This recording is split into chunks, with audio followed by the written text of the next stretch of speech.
Coming up in this video, I'm going to be working on replacing 2 switch covers, ashtray doors, installing a console tray, exhaust tip shield, and installing my missing passenger side seat mechanism cover. Don't forget to thumbs up and subscribe, and if you have any questions, I will still respond to every comment.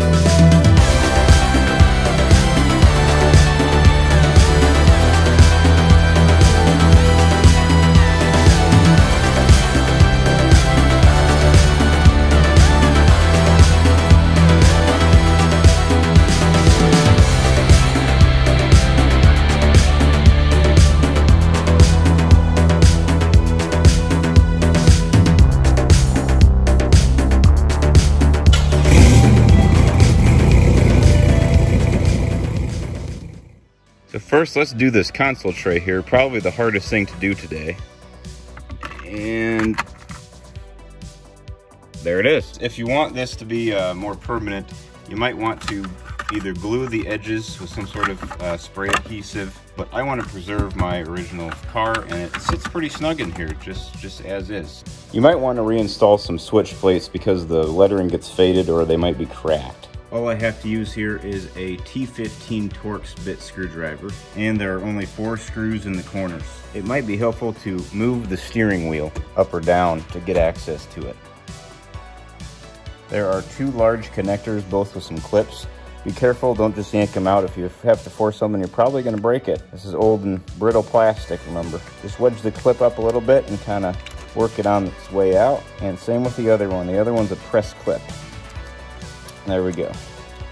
So now these switches themselves have some clips on the sides, and again, be very careful with these. So we got to pry these little tabs off, and the switch should just pop right out. Remember the orientation. It might not be a bad idea to replace these switches while you're at it too. Now make sure both connectors go all the way in. Make sure you test your switches for operation after you're done. Next, let's tackle the ugly, faded, and broken ashtray covers and the center switch plate. First, you're going to want to remove your ashtrays by opening up the doors and just taking them out. And then there are 4 7mm screws, 2 under each ashtray to remove. Now, when you remove the center console, be careful not to pull too hard on anything. You might dislodge one of the light bulbs that's for the ashtray. It'd be a good time to replace these light bulbs in here too. So let's tackle the switch plate first. There's going to be a total of 3 7mm screws to remove from the switch plate, and then you've got to take the switches out themselves, which have additional screws in the back. Again, it's going to be easiest to remove the connectors here.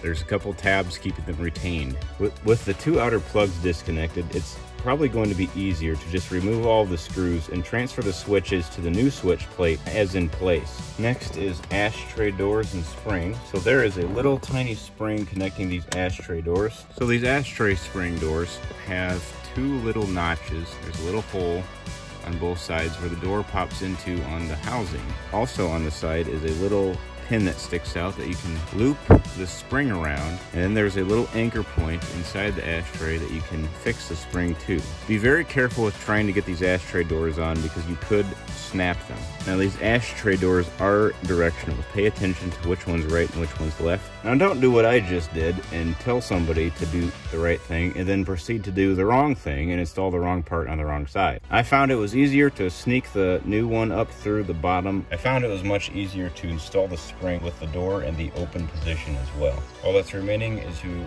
replace the 4 ashtray screws and then replace the ashtrays. Make sure that your switches all work by testing them first, and then make sure that none of the light bulbs got unseated. So here are the exhaust tip shields, and my problem was this is my original one, and this guy is supposed to be spot welded to it. It has the studs on it, and it broke off and it fell off the car. So here's the new one. You can also pick up these new exhaust tip shield plate things from Rodney Dickman. Those go right underneath your exhaust tips. I took my exhaust off. What you're gonna have to do to get this out is there is a plastic fastener here. It looks like this.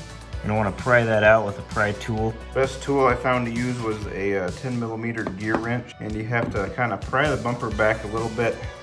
Stick the end of this wrench in through here, over the stud. Fully assembled, it'll look something like this. Stick these little grooves up into the bumper and get wrenching. and then put the push pin back in. I want to pop the little middle part out so you can squeeze these two tabs. So to get the seat cover on, I would start with sliding the chair all the way forwards with the lever arm underneath it.